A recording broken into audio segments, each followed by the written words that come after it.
invented a new form of flight, tangential flight, the ability to fly around your own center of mass, something they've never been able to do. And you don't hear anything about it. And it's unlimited bonding. If you can go to what Jonathan Davis sent over, he's one of the other programmers that work with us. Explain what it does? Explain, when you said flight, what do you mean? Tangential flight. What do you mean by that? It means right now, fixed-wing aircraft, you can go in 4 degrees of direction. They go up, down, some can go forwards and backward, backwards and right to left. But this is able to spin around its own center of mass. Completely spin around its own center of mass, something people are able to do it by falling, but this is a sustained system that's able to go around. I sent that other video to you. But their ability, because this is the geometry of hydrogen, any bond that hydrogen can make, linchpin can make, and what they're basically doing is building the periodic table in front of you. If you play 4 of them coming together, it's 4 like 30-second videos. I'll explain it out, but you'll see how these things align themselves. Well, this is the swarm, and they're all following this queen as a colony, and they'll do everything that she's doing. Go to the very first video. There's 4 in a row on it. Oh, that's how it came over to you. Well, let's see which one this is. This is 4 of them that's going to come together to pick up a barrel. And what's powering them? Right now, we're going to use hydrogen fuel cells. But I have another system, that I was going to talk about in a second. But it's an unlimited source of power. But, so hydrogen fuel cells, or you can use lithium batteries. And at present. So how are they moving? Like, what are those? Is that like are those like propellers? Yeah, those are props. But okay. But that right there, what we have right there is it's a pitch. Collective pitch. So instead of the props having to turn themselves around, instead of all the props having to turn themselves around to stop and turn in the opposite direction, like a helicopter, they just switch the direction. They just so it's a collective pitch, and it changes. And so now instead of going up, you're going down. But now 5 of them will come together, and watch what the 5 does with. So this is the end of cranes.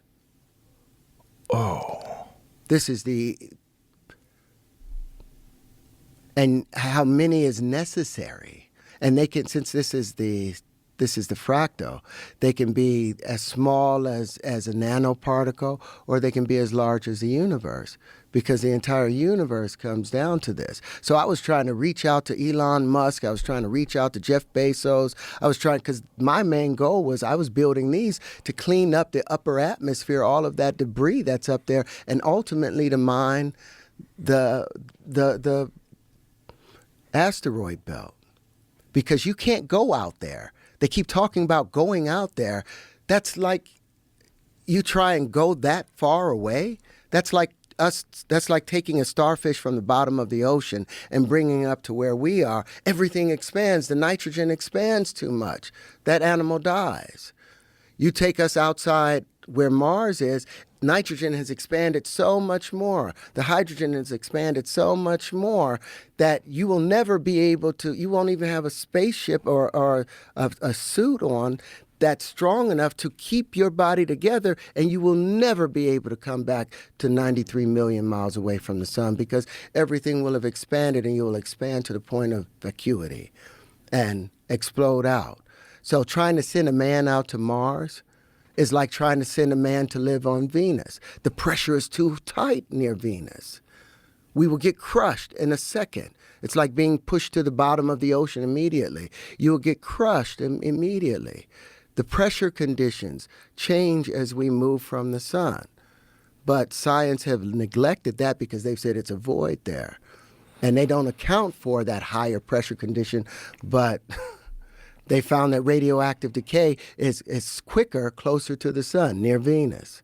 Why? Because the pressure condition, that electric field and those magnetic fields are pushing on each other, causing it to turn back into an electric force in comparison to further away.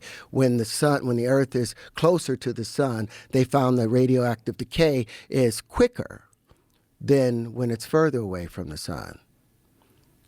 Is that by accident? Or is it just because of the change of pressure conditions? So us talking about going out, when my wife said on the thing, are we going to be able to put people on Saturn? No. It's too nebulous. It's expanded out too far. Our pressure, we would have to have a suit so strong and powerful in order for us to do that. But Linchpin is able to make it out there, because we have another propulsion system that we've put together where I'm able to take water and put it into a small change. And this patent has been granted. It's the propulsion projectile. And we patented it as a gun because I didn't want anybody else to be able to use it like a gun. But it's basically lightning in a bottle. We take water and we put it inside of a small chamber based on the wave conjugations that I have and the angles of incidence. And we run an electric charge through a small amount of water. The water is not able to expand into gas like it wants to because it's locked into the pressure condition. So immediately it converts into plasma. And it converts the gas dimension into a power dimension. So it's lightning out of the barrel just from water. And there's no end like with... So it's a real lightning gun, like from Quake. Yes. So, and the patent's been granted. Typically, you're limited to how much charge you can put inside of a cartridge. And, you have to get more and more charge or explosive in there to get something out. But with electricity, you could send 1,000 volts or 1,000,000 volts through the same aperture. And that water is incompressible. And so it's just going to react. And immediately it converts into a plasma. And so we can project anything into space. All of that has been accomplished. And it's ignored. So it can act